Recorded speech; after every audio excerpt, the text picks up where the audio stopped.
least, moving forward, but more so soliciting your input with regards to, your particular department, company, agency, ministry, for the likes, and to see how the national curriculum, the implications for that, and, what sort of comment feedback you can put forward in relation to, where you sit. Previously, questions in relation to from some other areas or other groupings as to how and the connections the curriculum would make with their particular area. So that is what we really want at the end. So as I said, Dr. Mungal will lead in terms of giving some update via presentation. And then after that, we'll have some time for discussion, comment, feedback, and so on. That can inform the process moving forward. So with that, I turn you over to Dr. Kamala Mungal, lead consultant. Thank you very much, Dr. Julius, and good afternoon to everyone on the call. It is a pleasure to have you with us. This afternoon, we are sharing our update on the development of the National Curriculum Framework for Montserrat. Of course, this is a very significant undertaking for Montserrat. It is certainly an effort that is drawing together stakeholders across the board. And we are certainly privileged and pleased to have you here with us this afternoon to get your inputs. The consultant team, of course, at the Arthur Lockjack Global School of Business, the University of the West Indies, is the consultant. And team members include myself, Dr. Kamala Mungal, and I am accompanied by Professor Jerome Delisle and Dr. Sharmila Hari, both curriculum and evaluation experts out of the School of Education here in Trinidad and Tobago at the UWI. So I welcome everyone to this session this afternoon. So what are our objectives this afternoon? As I said before, we are providing you with an update on this project, which actually began last year in November 2020. So it's been quite a few months that we have been working on this project. And we would like to obtain further inputs from all stakeholders all across the board. We did have a first set of consultations in March 2021, earlier this year. And we did receive inputs from stakeholders where you shared quite openly with regard to what you considered to be important to be included in the curriculum. And we'd like to discuss from where we are, what is the way forward, including the roles of all stakeholders. I know you play multiple roles, and so we'd like you to wear your several hats and share with us, how you would like to contribute and be involved in crafting the way forward for this particular project. So just briefly to let you know, as I said, we started last year and we were engaged in reviewing your documents, all of the documents produced under the Ministry of Education. We were able to review those. We had a set of consultations with some of the key persons from the Ministry of Education, and we were able to develop a report, which is an inception report, which we then shared broadly with the stakeholders, including the business community, parents, everyone broadly, and obtained those inputs in order to refine what we understood to be the task at hand and your intention and desires with respect to education. So those inception workshops gave us greater insight and greater depth of understanding in terms of what you wanted in this new national curriculum framework.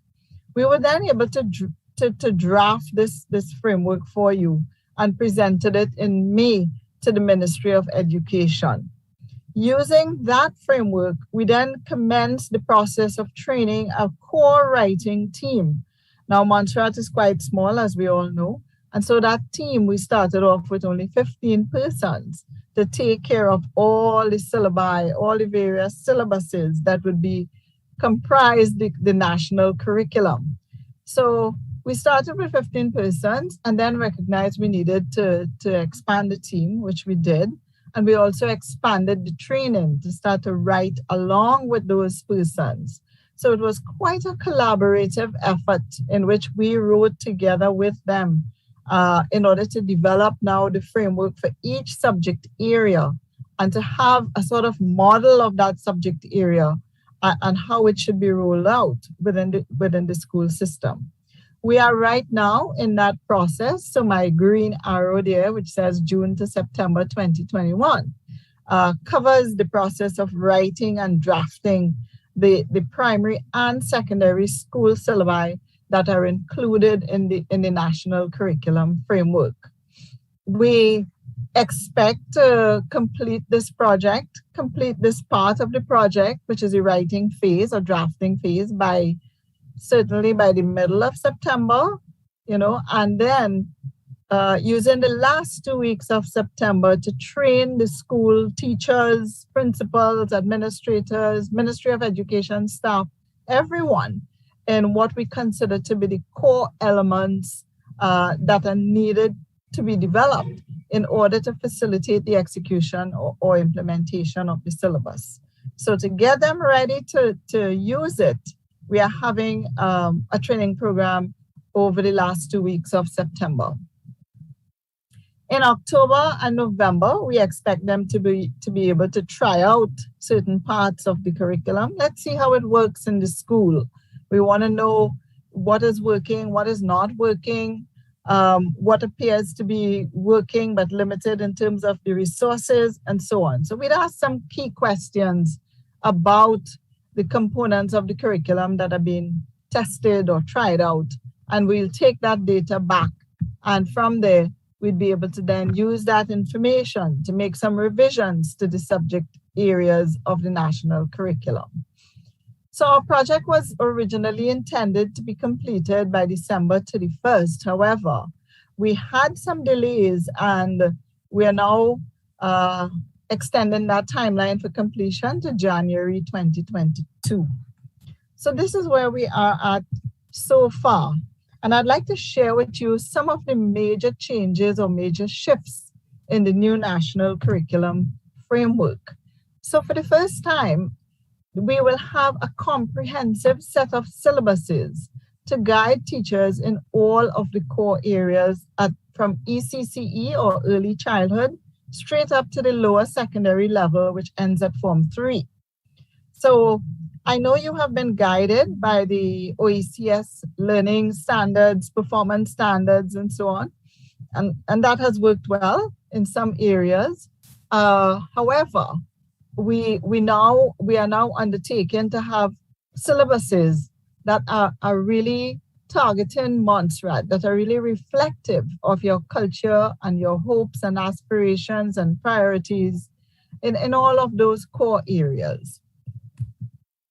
Secondly, Montserrat has said to us quite clearly, both in terms of your documents as well as in terms of your verbal feedback. All teachers, everyone, they've talked about child-centeredness and teaching the children rather than just teaching the subject, ensuring that the children are learning. So that child-centeredness and approach is going to be strongly embedded in the curriculum. So we are ensuring there are suggested teaching and learning strategies that would be appropriate for the children. And then and more than that, we are ensuring that the assessment strategies are also child-centered and focused on providing feedback to the learning process.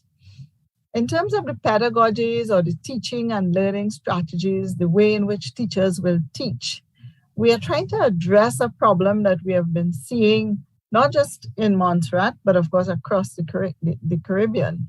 And that is that children are leaving school unable to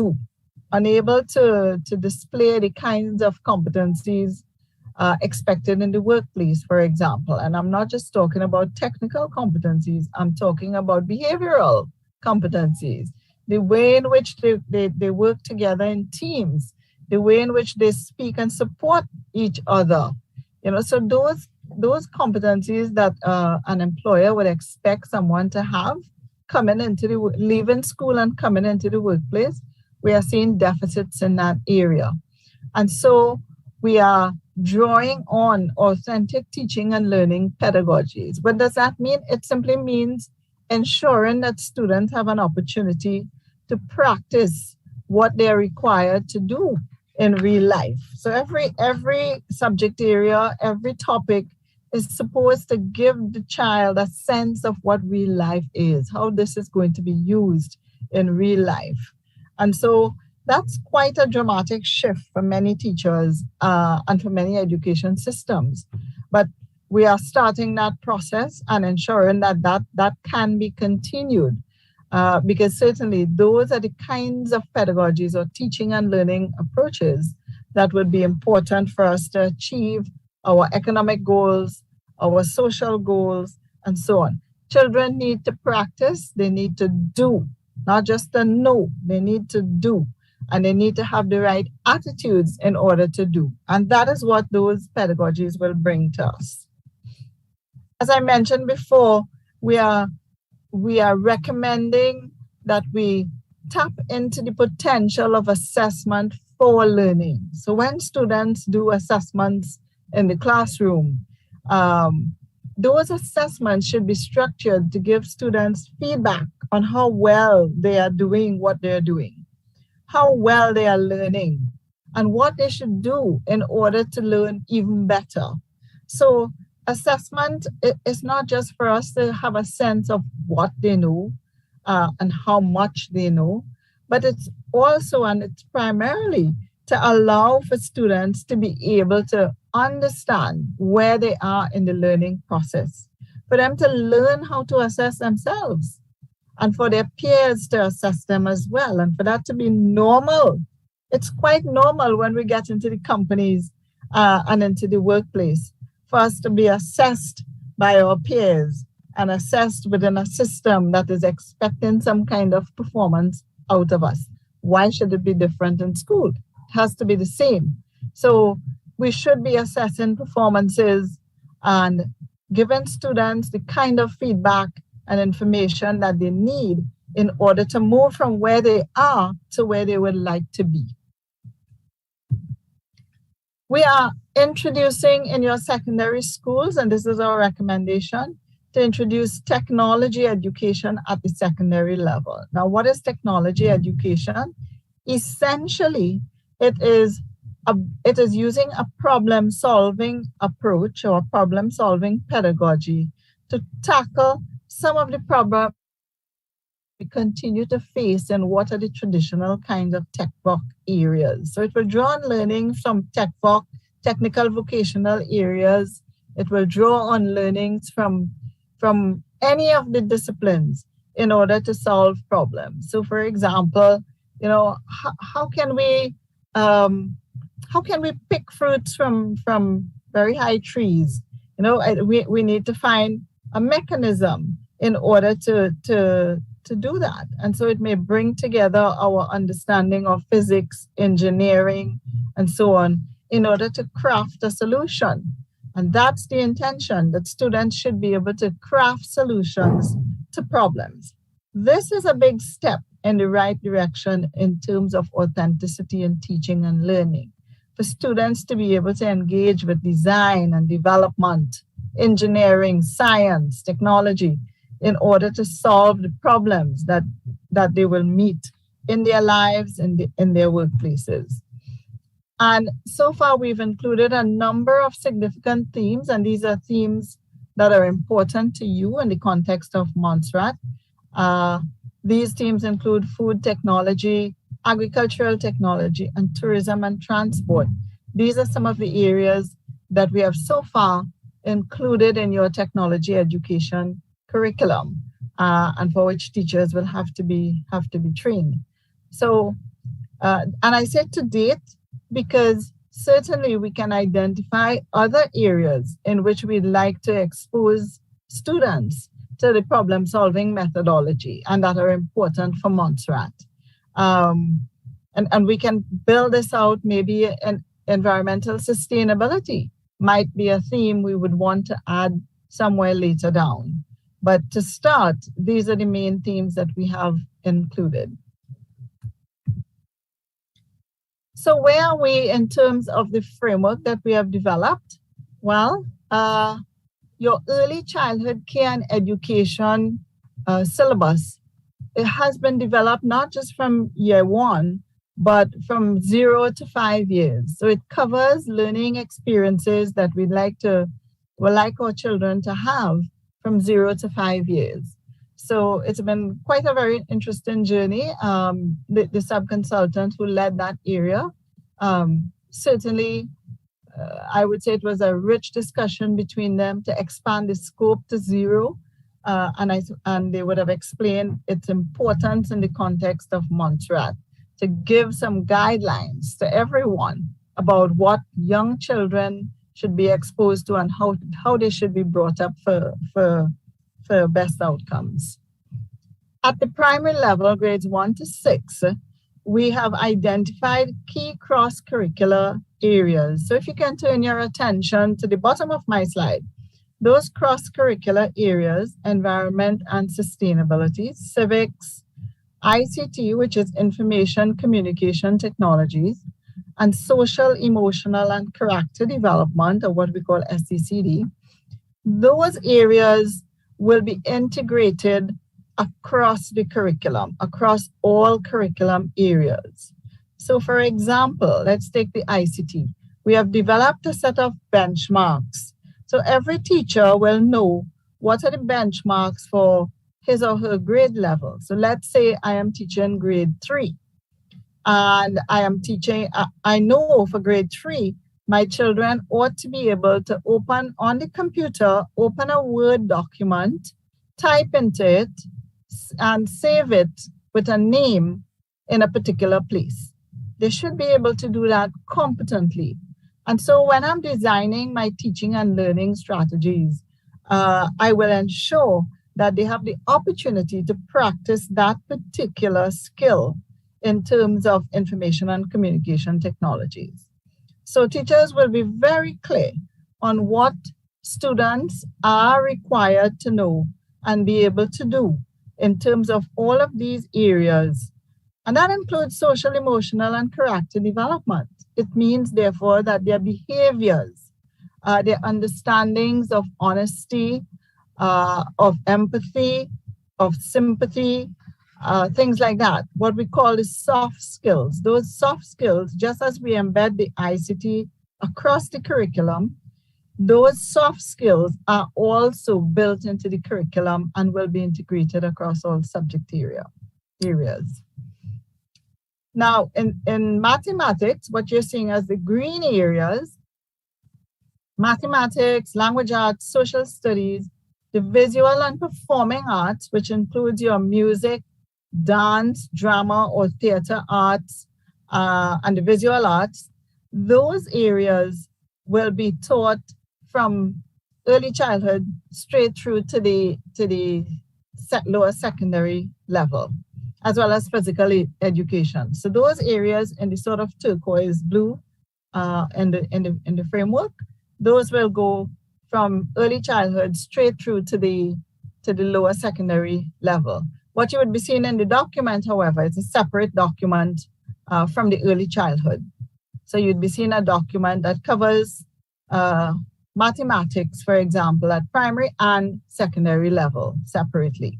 Some of them will be together, like the physical education and the visual and performing arts.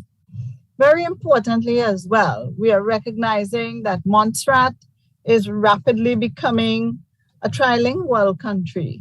You have the influences of Spanish and French in your society. So this morning in our conversations, that was affirmed. Several persons pointed out the presence of persons who speak French and Spanish in the society and the need for Montserrat to respond to that. So that just cemented our initial thoughts about French and Spanish being introduced very early in the school system. And so we are introducing it from the early childhood level straight through to the primary level. And then at the secondary level, they will do French and Spanish as separate subjects, and this would be for all students. All students should be exposed in a conversational manner throughout their early school years, and then from their secondary school years, they will take a more formal approach to the study of those subjects. Science and technology will continue to follow the OECS guidelines. And however, the science and technology will be, shall I say, reframed and adjusted to reflect the problem-solving approach that I explained for the technology education. So we are taking the same learning outcomes from the OECS, but we are remodeling the way in which that area will be taught with a different kind of teaching and learning approach, which is the problem-solving approach. So those are the subject areas for the primary level, the secondary level. Other subjects at the secondary level will be integrated science, which gives you a foundation, a strong foundation in the three areas of chemistry, biology, and physics. And all students need to have that foundation, as well as information and communications technology as a separate subject now. So we engage in the study of the area in a very formal way, not just in an integrated way, but as a separate and distinct subject, which can then lead up to your CSEC subject examinations. So we have not really touched your secondary level, but these are identified as the core areas that will form the basis and that will be included in your national curriculum framework. So where are we now? These are all the syllabi that we are developing for the school system. And those that are in green are those that have been completed. So the early childhood is completed. ICT benchmarks for each year is completed. So every single teacher will have in his or her hand by next week what we consider to be the important benchmarks that all students must achieve by the end of their grade level. The sustainability education and the environment, that's also completed, as well as the social, emotional, and character development benchmarks. At the secondary level, the language arts is completed. All the other subject areas are at various stages of completion, from 0% to about 99%, I would say. Well, let me just say 0%. Certainly physical education and the visual and performing arts are now getting off the ground, but they are already carrying the basic tenets of the framework that I talked about. They are carrying that kind of problem-centered and child-centered design. And they are carrying the intentions of Montserrat in their conception. So we've started that basic structure with them, and the teachers will now be heavily involved. And I do hope that members of the public will be heavily involved as well in helping us to craft what is the most relevant visual and performing arts subject area learnings for your children at the primary and at the secondary level.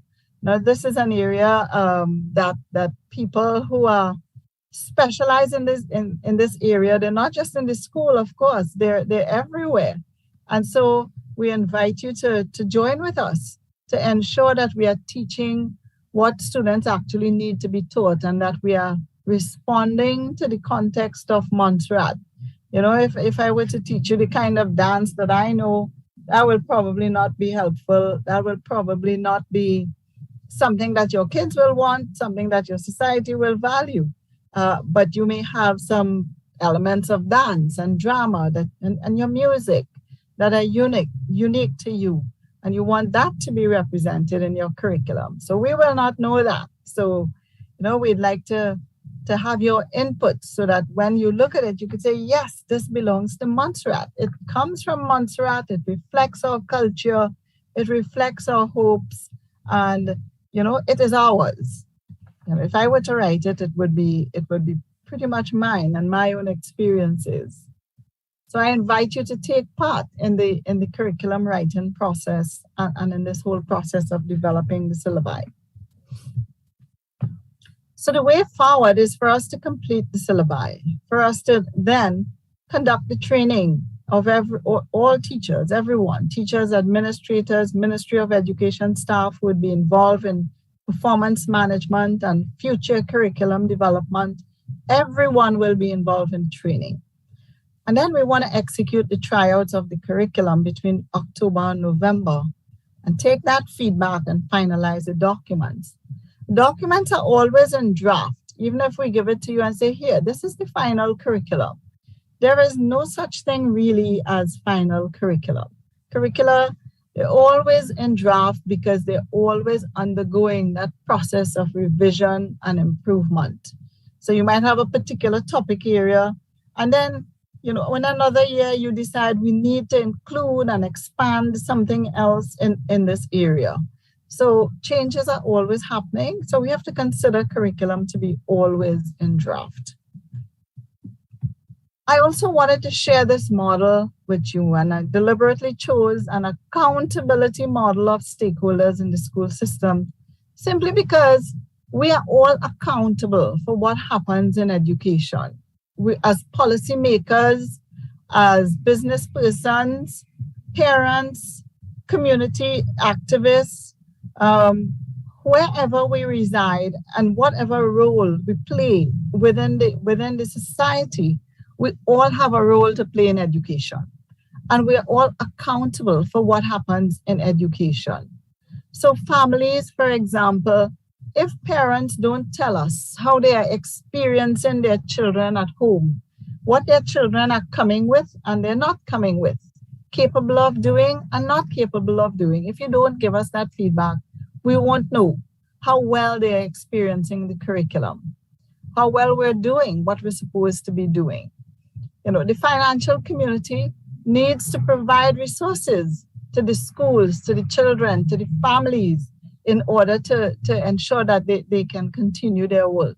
Right now, the COVID-19 pandemic is with us. And suddenly we know every child needs a device. Every child needs to be able to access the internet to continue their learning. But that has always been true. It has always been true that we live in the 21st century, a highly technological era. A lot of our content is online. And yes, with or without COVID-19, our children need access to the internet and they need devices to support their learning. It's happening all across the world. Our children should not be left out. So we need to resource our children. For example, as well, the other schools, you have public schools, you have private schools. There should be no difference in terms of the quality between those schools.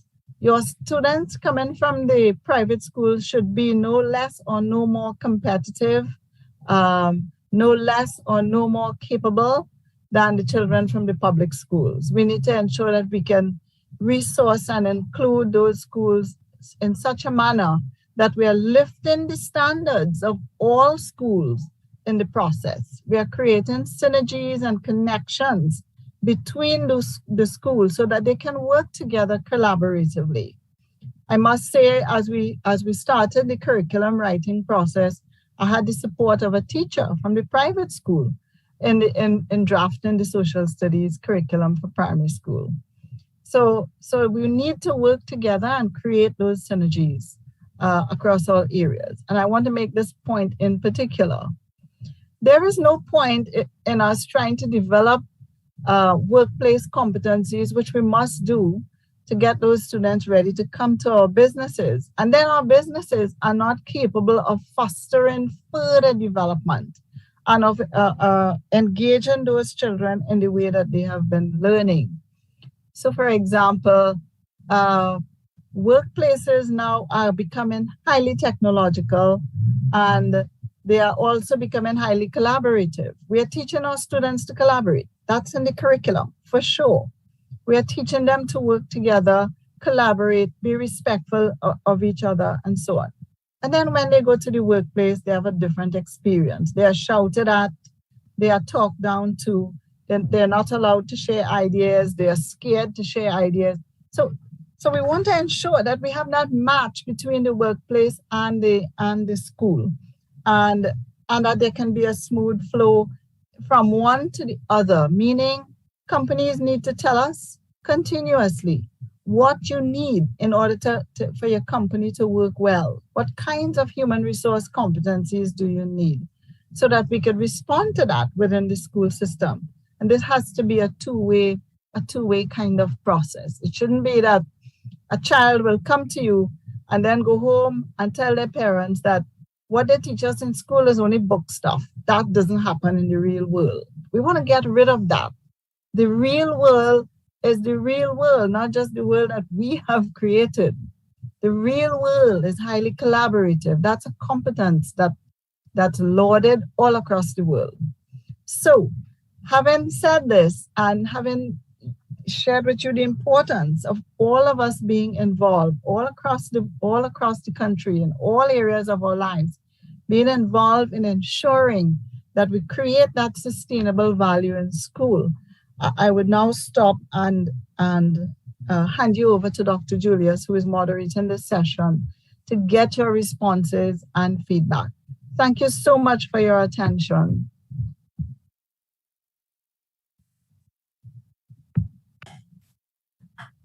Okay, thank you, Dr. Mongol, for your presentation. It would have covered a number of things from the start of the project to where we are currently.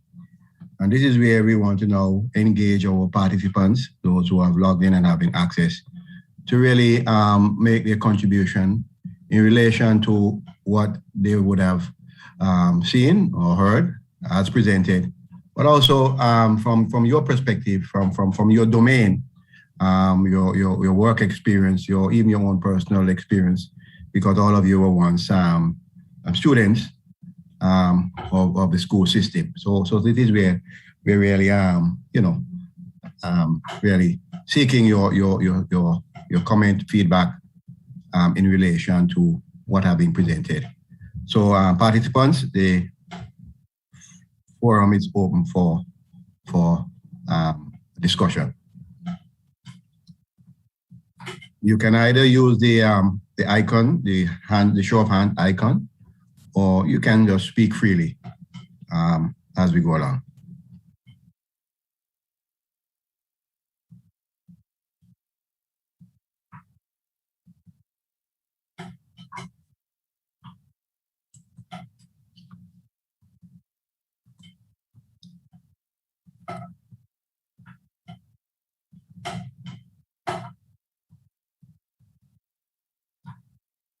Yes, as I say, who's going to start first?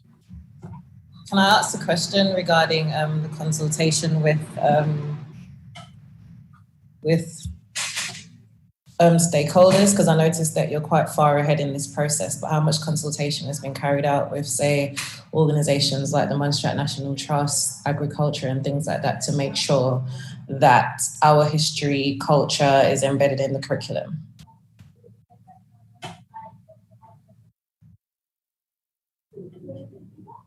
I perhaps didn't get the first part because it seemed like there was a break. I was just asking how much consultation has been carried out with local stakeholders to ensure that our culture and history is embedded in the curriculum. For example, organizations like the Munstrat National Trust, agriculture, Munstrat Arts Council, etc.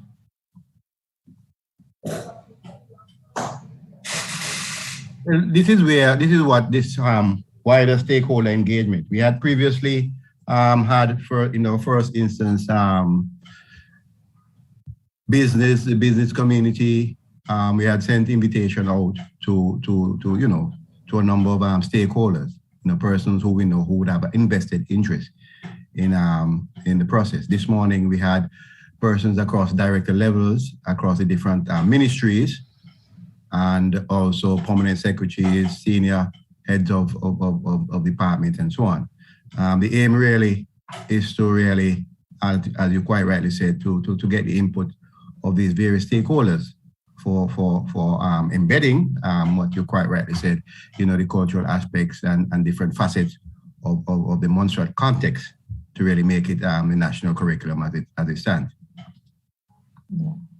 The other question I have as well is how much are we investing in things like apprenticeships? Because one of the things that I've realized with curriculums across the world is that we try to almost paint everybody with the same brush. I think there's students who learn in different ways, and I just wonder how much of that is in the curriculum, because some students are more practical instead of theoretical. So how are we going to approach those type of students? Are we going to ensure that there's apprenticeships for them at the end of secondary school, or even opportunities to attend internships and stuff like that? Is that embedded in the curriculum, or is that something outside of the curriculum? Well, that is why there is a new paradigm shift. As it relates to the content material, content will always remain content with the exception of new or added bits of information. And starting even as far as early childhood, where you're stimulating children to be engaged, to be interactive, moving into primary, where, for example, when it comes on to science and technology, there's a lot more emphasis on problem-based learning. Children are exposed and gain the experience of really solving problems. So the application of skills, knowledge that would have been taught in the subject area are applied. And this would address the issue of students when they move on to secondary school, again, science and technology, developing the whole skills in entrepreneurship. So for example, agricultural science, food and nutrition, the whole aim is to teach those subjects in a problem-based manner where students, at least a percentage of those students, can come out and do their own business, recognizing that agricultural science is not just a subject where you gain an O-level and then come out and ask government for a job, but you can actually use that and produce, whether it's arable, which is food crops, or pastoral, which is animals. Chicken. A classical example, if we look next door, many of the students who do the agricultural science program in Antigua, some of those students now are supplying vegetables for the supermarket, for the restaurant, and chicken and so on for the market. So you're quite right. There is going to be a shift from that, kind of subject matter approach to where it becomes problem-based, problem-solving. Students develop those kind of skills that they can come out and become self-sufficient and self-employed, as opposed to just learning the subject matter, get a number of levels, and then trying to seek a job from government, which sometimes that could be problematic if they don't exist. So clearly, the thrust in this curriculum reform and review is to really embed that kind of learning and experience for the students across the board. Thank you. I guess my final question as well is that I know that you're carrying out consultations now, but sometimes I feel like there's a disconnect with, say, the Human Resources Department and children who are coming out of education. I don't know if that's relevant to this conversation as well, but most of them tend to be pushed into clerical positions where they may not have an interest whatsoever. So I'm wondering, how can we work more closely with the Human Resources Departments as well to make sure that we're setting up and enabling these students to go on and develop broader careers as opposed to just going into business administration? Yes, I think the question for the question previously kind of overlap in that sense, because it's really an issue of how can our curriculum, as it's been delivered, produce students who are self-sufficient and creating jobs for themselves. Yes, of course, in relation to those students who move into government services through the HR process, that's where the whole issue of career development comes into play, getting on board with students very early to find out, what they're interested in, and at the same time, what is available, so that students can really navigate themselves in positions or in areas of interest to begin with, and at the same time, to balance that or synchronize that with what exists in the country as it relates to skill set. And that is why also it's important for our curriculum to be linked with the national sustainable development. What does the country want? Where are the gaps? What training needs are available in what sector and so on? So yes, there has to be that collaboration between what's going on in curriculum and schools, the learning institutions, and of course HR, as I said, to address those gaps and those connections and functionality as it relates to students, who are leaving school and the kind of skill set they have, so that in the end they can make a meaningful contribution to society, creating jobs for themselves, but at the same time solving problems and become the technicians that we want them to be in the wider society and in the government service. Yes, and how are we also ensuring that the history and culture is really embedded in the curriculum? Because I recognize that most of our teachers and most of the parents actually not from Montserrat. So how do we ensure that that is also embedded in the curriculum? Things like the national flower, the national dish, and all of that.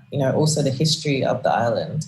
I know I asked something similar before, but how are we making sure that that is actually in the syllabus?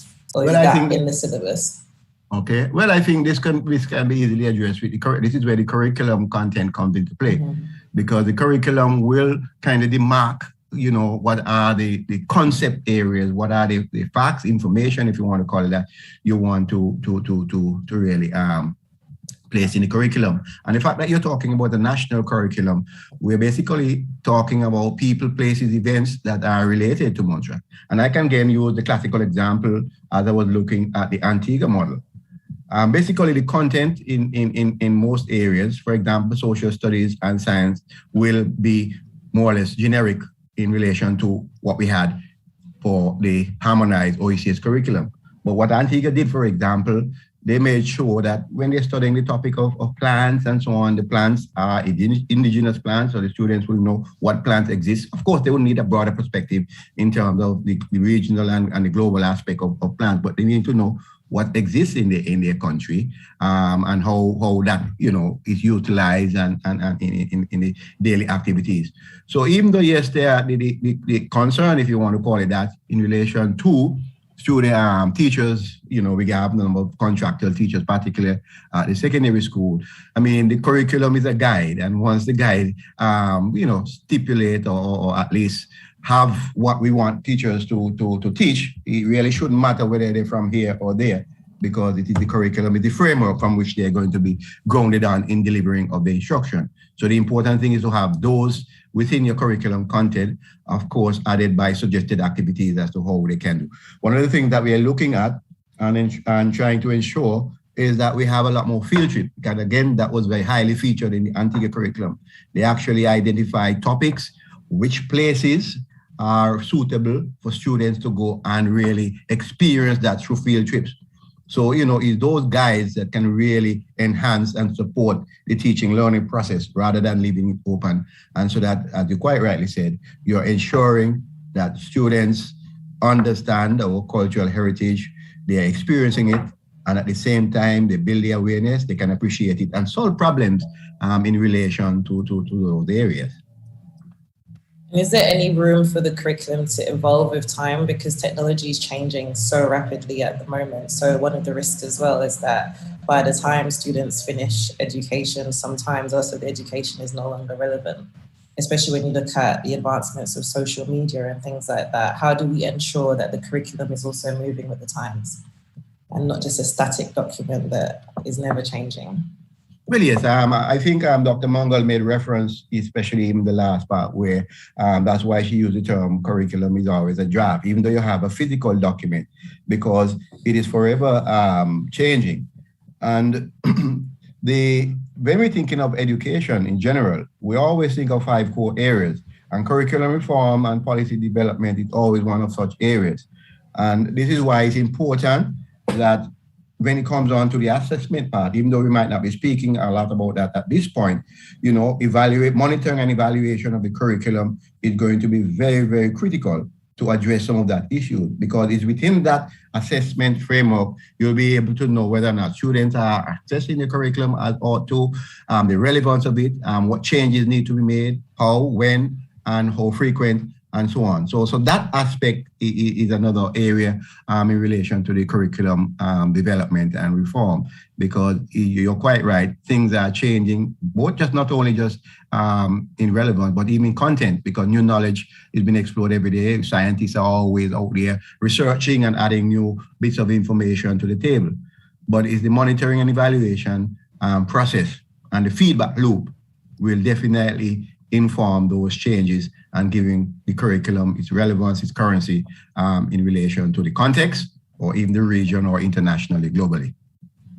Okay, so my final question, forgive me if I've missed this one, but how much are we including in the curriculum about the actual governance of the island or governance of islands in general? I think that we lack an understanding of how government is run locally. So I think it's quite important for students to be learning about local government and how government ministries are run and stuff like that.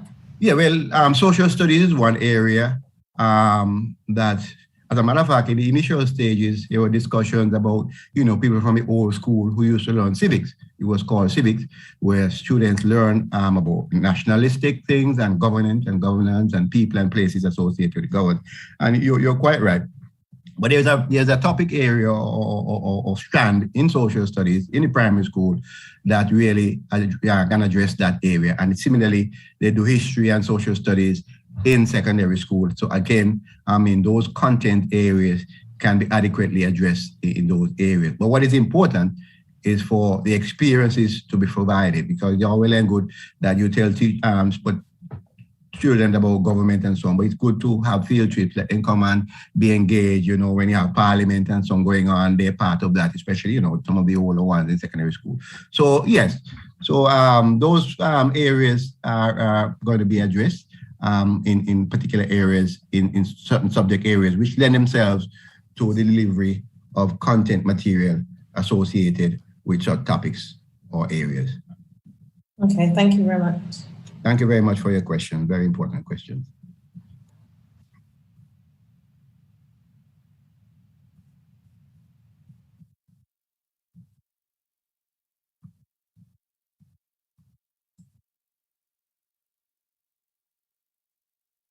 Okay, I see we have Siobhan, ZJB, Montserrat. Anybody from that grouping or group have any comments, feedback, questions?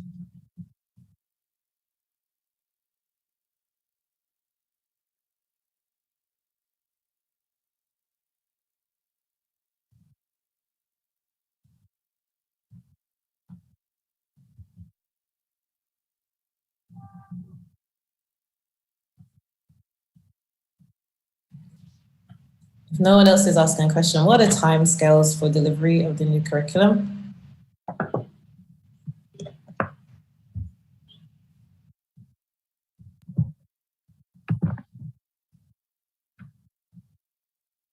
So if I may answer that question, we are planning to have the new curriculum ready for use in the schools by the end of the year.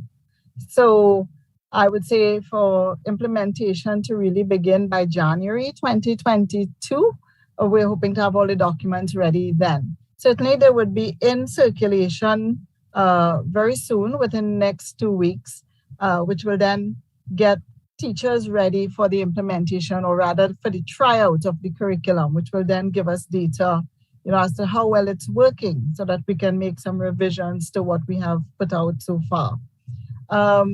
But to your question, if I may just add to what Dr. Julius has said, your question about the feedback from HR and so on back to the schools is an important one. It's one that we have been grappling with even here in Trinidad and Tobago. How do we improve the connection between supply and demand? Supply side being the schools engaged in the supply of education, and the demand for education coming from the society at large. And as far as I know, there are no strong mechanisms for doing that within the Caribbean, and we need to start developing those mechanisms.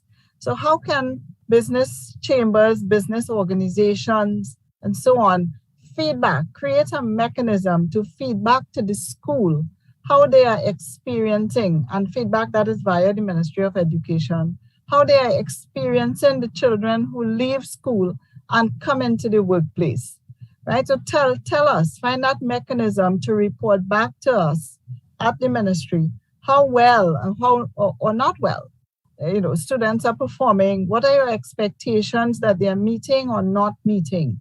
That has to be developed, and then the school should provide you with a response or the ministry should provide you with a response. How are we going to address these areas of deficit, if there are any? So that's something that has to be developed in your national policy, I would say, not just education policy, but national policy for manpower planning and for creating a better supply, a better match between supply and demand in your society. Supply and demand for education, that is. I'm just wondering as well, with the training provided to teachers, how much consideration have you given to the fact that a lot of the students sort of missed out on lessons because of COVID? Yes, so that is quite a, it's what we call a kind of a blip. You know, it's something that has affected the entire world, and we need to be responding. So while the curriculum is designed to include technology and so on, the Ministry of Education will have to develop its policies to find and target those students and to be able to address those gaps. We also have to be ready for an online experience of education for some time to come. So I suspect, you know, COVID-19 will not be the only pandemic that we may have. So we need to be ready to continue our learning online. And that is another area of development that the Ministry of Education would have to undertake.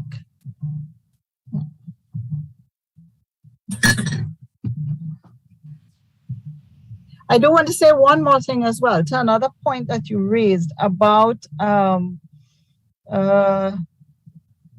ensuring that we are responding to your cultural needs. And again, because you are so small, we have an opportunity to target particular organizations and institutions that may be or may have a strong and particular interest in those areas of drama, performing arts, and so on.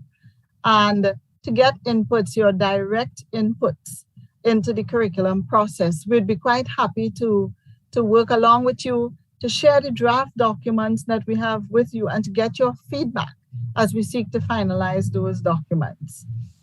So please, if you are willing and would like to share your thoughts and ideas into the curriculum, please reach out to Dr. Julius, who will then put us in touch, and we can have a closer conversation, a more critical look at what we've produced so far. You know, we would love to have the input, and this is why we're having this consultation. We want to come with you with something, and then you could tell us, okay, what you have so far is not doing X, Y, or Z. So turn it around in this way. We'll be quite happy to do that. So this national, and it's being broadcast on your radio for that purpose. So any parents sitting in their homes, any past teachers sitting at home and listening, anyone who is listening, we would love to hear from you, and we'd love to be in contact with you so that we can together ensure that this document, or these documents rather, these syllabuses reflect what is truly Montessori. So please, we invite you, especially as soon as we hang up on this call, you know, if you can, send your email address, send the area that you'd like to contribute to, and we will put you in touch with the person who is leading that effort in that area. Right? We'd love to have your inputs. You know, we don't want anybody to feel left out. Certainly, we had an initial round of consultations in March, and this is the follow-up to that.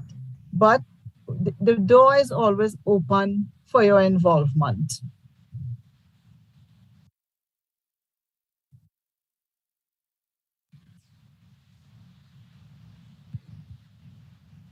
Dr. Julius, over to you.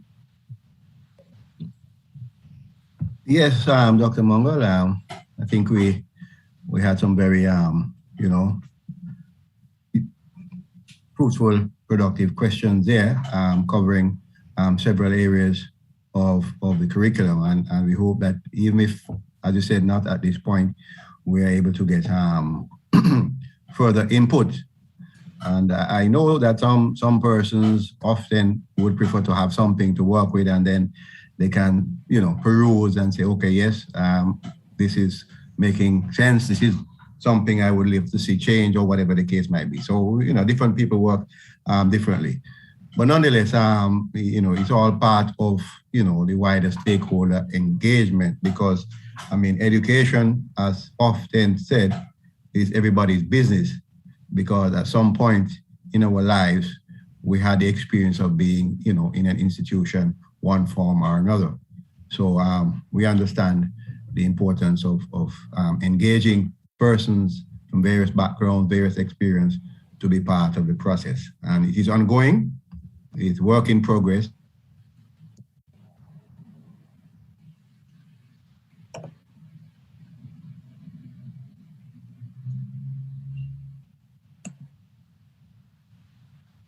And then we will continue the process in terms of the engagement. Okay, Dr. Mongo? I'm sorry, Dr. Julius. I missed just a little piece of what you said at the end. No, I was saying that if we don't have any further questions or comment feedback, we'll call it a do here, and then we will keep the lines, communication links open via WhatsApp, via emails, whatever medium, to continue the dialogue with regards to this project. Yes, absolutely. I see we have another question. I just wanted to ask, what is the email that we're supposed to send our questions to or reach out to you to contribute to the curriculum? So you can send it to Dr. Julius. Dr. Julius, will you share your email with them?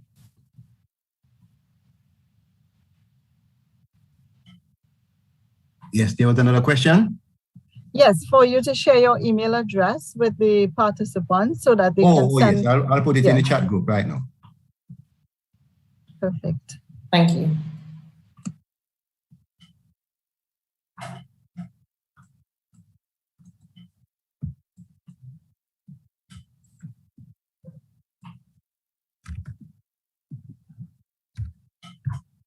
So while Dr. Julius does that, do we have any other questions from the floor?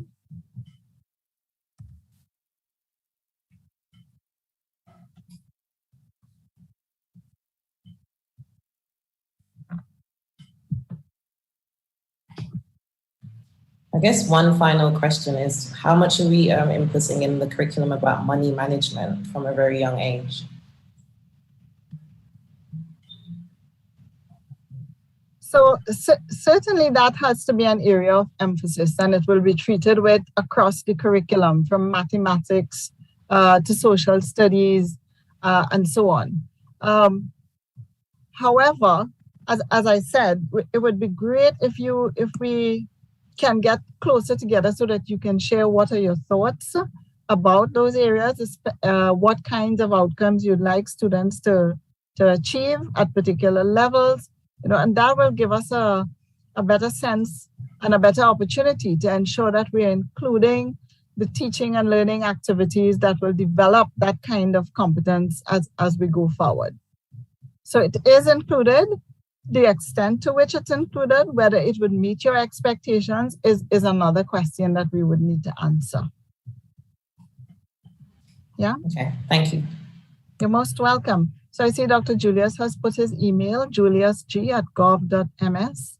So we look forward to hearing from anyone, as I said, broadly across all those who are listening in on this call. We look forward to hearing from you and to working closely with you in order to achieve the outcome that we desire. Thank you all so much for listening in and for participating. And thanks all for your participation as well. We appreciate that.